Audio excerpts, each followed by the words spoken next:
2021년 6월 14일 화요일입니다. 여러분 어제 혹시 세번역 성경이 좀 익숙하지 않으셔서 낯설게 느껴지시지는 않았는지 모르겠네요.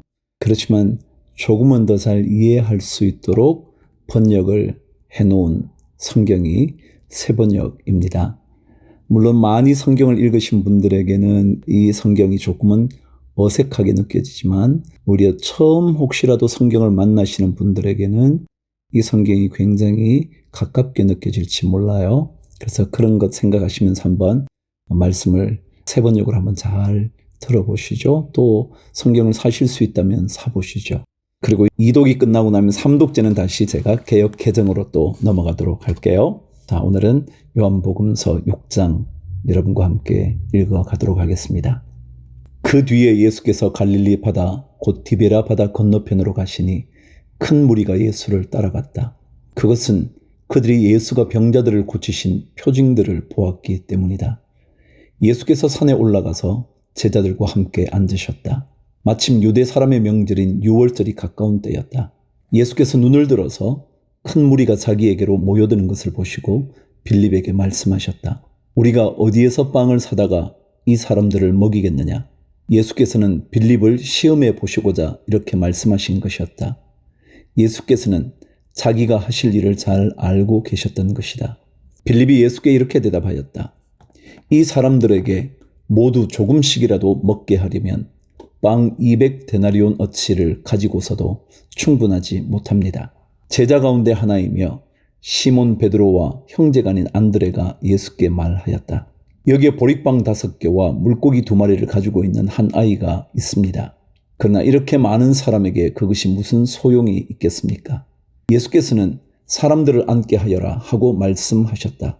그곳에는 풀이 많았다. 그래서 그들이 앉았는데 남자의 수가 5,000명쯤 되었다.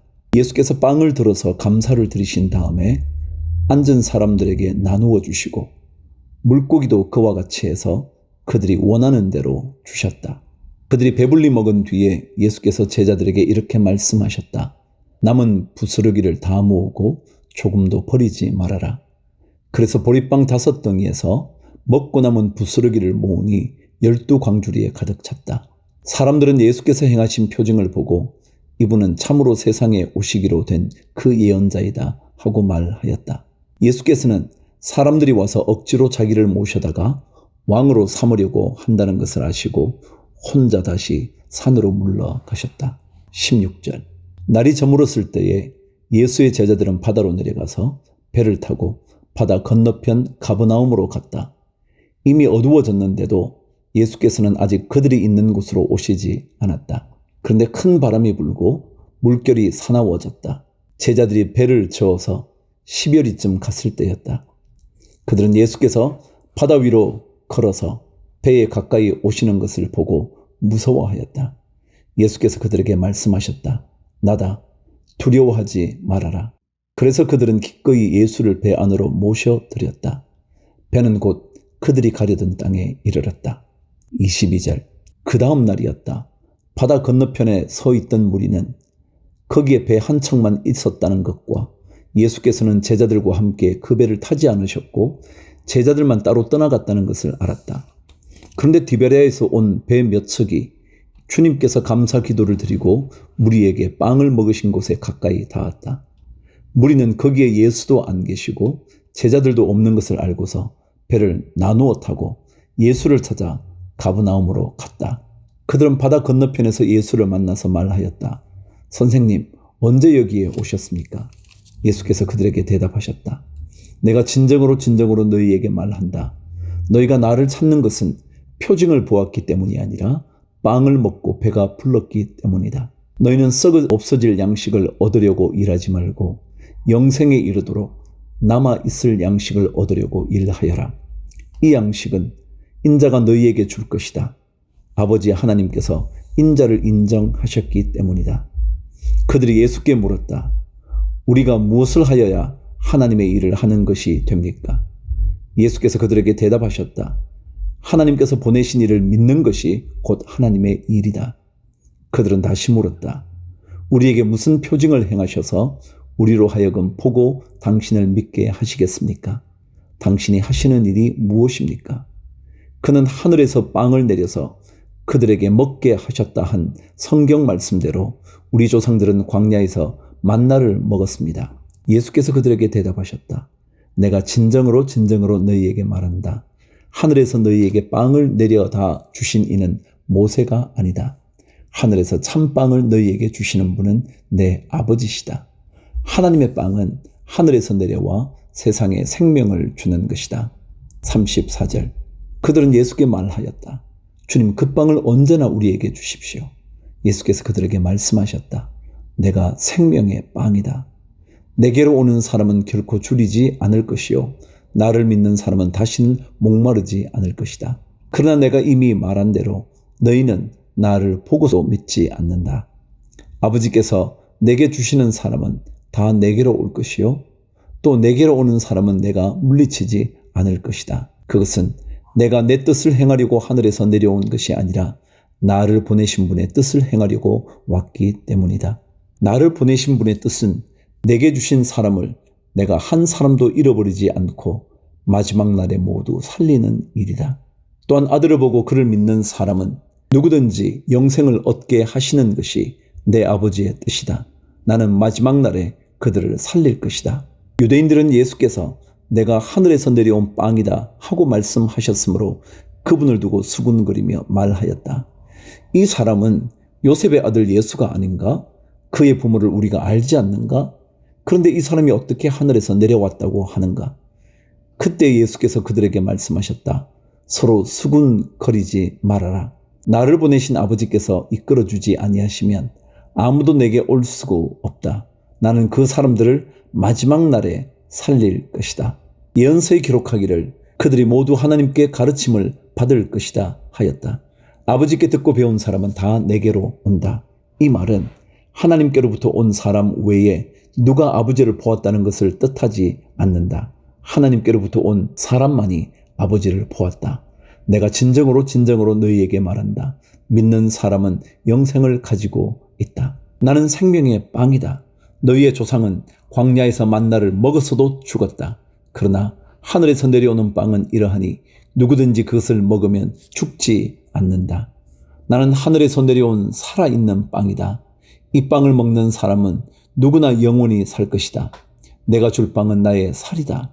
그것은 세상에 생명을 준다. 그러자 유대 사람들은 서로 논란을 하면서 말하였다. 이 사람이 어떻게 우리에게 자기 살을 먹으라고 줄 수 있을까? 예수께서 그들에게 말씀하셨다. 내가 진정으로 진정으로 너희에게 말한다. 너희가 인자의 살을 먹지 아니하고 또 인자의 피를 마시지 아니하면 너희 속에는 생명이 없다. 내 살을 먹고 내 피를 마시는 사람은 영원한 생명을 가지고 있고 마지막 날에 내가 그를 살릴 것이다. 내 살은 참 양식이요 내 피는 참 음료이다. 내 살을 먹고 내 피를 마시는 사람은 내 안에 있고 나도 그 사람 안에 있다. 살아계신 아버지께서 나를 보내셨고 내가 아버지 때문에 사는 것과 같이 나를 먹는 사람도 나 때문에 살 것이다. 이것은 하늘에서 내려온 빵이다. 이것은 너희의 조상이 먹고서도 죽은 그런 것과는 같지 아니하다. 이 빵을 먹는 사람은 영원히 살 것이다. 이것은 예수께서 가버나움 회당에서 가르치실 때에 하신 말씀이다. 60절. 예수의 제자들 가운데서 여럿이 이 말씀을 듣고 말하기를 이 말씀이 이렇게 어려우니 누가 알아들을 수 있겠는가 하였다. 예수께서 제자들이 자기의 말을 두고 수군거리는 것을 아시고 그들에게 말씀하셨다. 이 말이 너희의 마음에 걸리느냐? 인자가 전에 있던 곳으로 올라가는 것을 보면 어떻게 하겠느냐? 생명을 주는 것은 영이다. 육은 아무데도 소용이 없다. 내가 너희에게 한 이 말은 영이요 생명이다. 그러나 너희 가운데는 믿지 않는 사람들이 있다. 처음부터 예수께서는 믿지 않는 사람이 누구이며 자기를 넘겨줄 사람이 누구인지를 알고 계셨던 것이다. 예수께서 또 말씀하셨다. 그러므로 내가 너희에게 이르기를 아버지께서 허락하여 주신 사람이 아니고서는 아무도 나에게로 올 수 없다고 말한 것이다. 이 때문에 제자 가운데서 많은 사람이 떠나갔고 더 이상 그와 함께 다니지 않았다. 예수께서 12 제자에게 물으셨다. 너희까지도 떠나가려 하느냐? 시몬 베드로가 대답하였다. 주님, 우리가 누구에게로 가겠습니까? 선생님께는 영생의 말씀이 있습니다. 우리는 선생님이 하나님의 거룩한 분이심을 믿고 또 알았습니다. 예수께서 그들에게 대답하셨다. 내가 너희 12를 택하지 않았느냐? 그러나 너희 가운데서 하나는 악마이다. 이것은 시몬 가룟의 아들 유다를 가리켜서 하신 말씀인데 그는 12 제자 가운데 한 사람으로 예수를 넘겨줄 사람이었다. 7장. 그 뒤에 예수께서는 갈릴리를 두루 다니셨다. 유대 사람들이 자기를 죽이려고 하였으므로 유대 지방에는 돌아다니기를 원하지 않으셨다. 그런데 유대 사람의 명절인 초막절이 가까워지니 예수의 형제들이 예수께 말하였다. 형님은 여기에서 떠나 유대로 가셔서 거기에 있는 형님의 제자들도 형님이 하는 일을 보게 하십시오. 알려지기를 바라면서 숨어서 일하는 사람은 없습니다. 형님이 이런 일을 하는 바에는 자기를 세상에 드러내십시오. 예수의 형제들까지도 예수를 믿지 않았기 때문이다. 예수께서 그들에게 말씀하셨다. 내 때는 아직 오지 않았다. 그러나 너희의 때는 언제나 마련되어 있다. 세상이 너희를 미워할 수 없다. 그러나 세상은 나를 미워한다.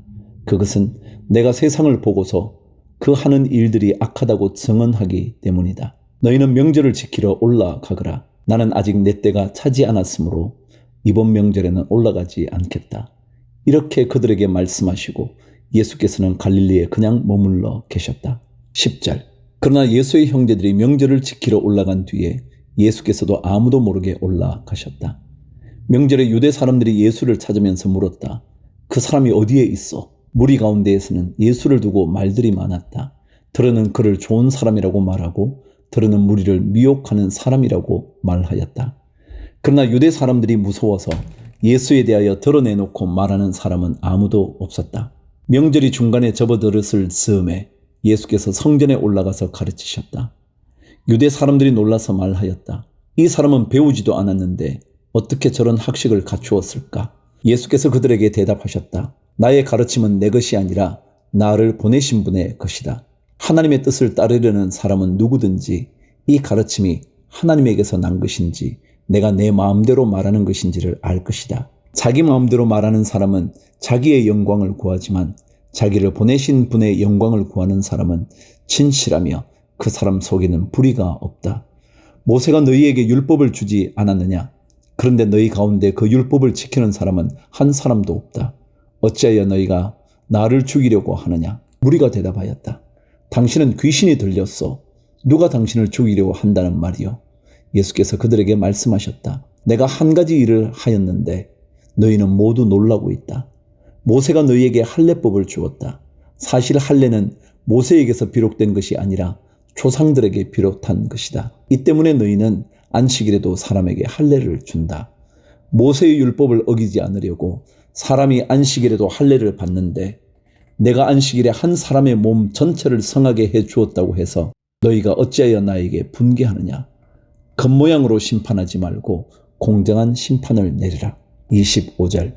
예루살렘 사람들 가운데서 몇 사람이 말하였다. 그들이 죽이려고 하는 이가 바로 이 사람이 아닙니까? 보십시오. 그가 드러내놓고 말하는데도 사람들이 그에게 아무 말도 못합니다. 지도자들은 정말로 이 사람을 그리스도로 알고 있는 것입니까? 우리는 이 사람이 어디에서 왔는지를 알고 있습니다. 그러나 그리스도가 오실 때에는 어디에서 오셨는지 아는 사람이 없을 것입니다. 예수께서 성전에서 가르치실 때에 큰 소리로 말씀하셨다. 너희는 나를 알고 또 내가 어디에서 왔는지를 알고 있다. 그런데 나는 내 마음대로 온 것이 아니다. 나를 보내신 분은 참되시다. 너희는 그분을 알지 못하지만 나는 그분을 안다. 나는 그분에게서 왔고 그분은 나를 보내셨기 때문이다. 사람들이 예수를 잡으려고 하였으나 아무도 그에게 손을 대는 사람이 없었다. 그것은 그의 때가 아직 이르지 않았기 때문이다. 무리 가운데서 많은 사람이 예수를 믿었다. 그들이 말하였다. 그리스도가 오신다고 해도 이분이 하신 것보다 더 많은 표징을 행하시겠는가? 32절. 무리가 예수를 두고 이런 말로 수군거리는 것을 바리새파 사람들이 들었다.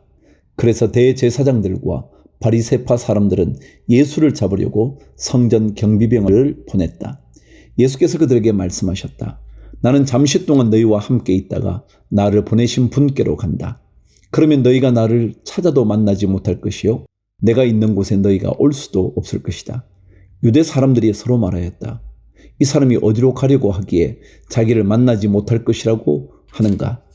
그리스 사람들 가운데 흩어져 사는 유대 사람들에게로 가서 그리스 사람들을 가르칠 셈인가? 또 너희가 나를 찾아도 만나지 못할 것이요 내가 있는 곳에 너희가 올 수도 없을 것이다 한 말은 무슨 뜻인가? 37절 명절의 가장 중요한 날인 마지막 날에 예수께서 일어서서 큰 목소리로 말씀하셨다. 목마른 사람은 다 나에게로 와서 마셔라. 나를 믿는 사람은 성경이 말한 바와 같이 그의 배에서 생수가 강처럼 흘러나올 것이다. 이것은 예수를 믿은 사람이 받게 될 성령을 가리켜서 하신 말씀이다. 예수께서 아직 영광을 받지 않으셨으므로 성령이 아직 사람들에게 오시지 않았다. 40절 이 말씀을 들은 무리 가운데는 이 사람은 정말로 그 예언자이다 하고 말하는 사람들도 있고 이 사람은 그리스도이다 하고 말하는 사람들도 있었다. 그러나 더러는 이렇게 말하였다. 갈릴리에서 그리스도가 날 수 있을까? 성경은 그리스도가 다윗의 후손 가운데서 날 것이요 또 다윗이 살던 마을 베들레헴에서 날 것이라고 말하지 않았는가? 무리 가운데 예수 때문에 분열이 일어났다. 그들 가운데서 예수를 잡고자 하는 사람도 몇 있었으나 아무도 그에게 손을 대지는 못하였다. 성전 경비병들이 대제사장들과 바리새파 사람들에게 돌아오니 그들이 경비병들에게 물었다. 어찌하여 그를 끌어오지 않았느냐? 경비병들이 대답하였다. 그 사람이 말하는 것처럼 말한 사람은 지금까지 아무도 없었습니다. 바리새파 사람들이 그들에게 말하였다. 너희도 미혹된 것이 아니냐? 지도자들이나 바리새파 사람들 가운데서 그를 믿은 사람이 어디에 있다는 말이냐? 율법을 알지 못하는 이 무지렁이들은 저주받은 자들이다. 그들 가운데 한 사람으로 전에 예수를 찾아간 니고데모가 그들에게 말하였다. 우리의 율법으로는 먼저 그 사람의 말을 들어보거나 또 그가 하는 일을 알아보거나 하지 않고서는 그를 심판하지 않는 것이 아니요? 그들이 니고데모에게 말하였다. 당신도 갈릴리 사람이요? 성경을 살펴보시오. 그러면 갈릴리에서는 예언자가 나오지 않는다는 것을 알게 될 것이요. 그리고 그들은 제각기 집으로 돌아갔다.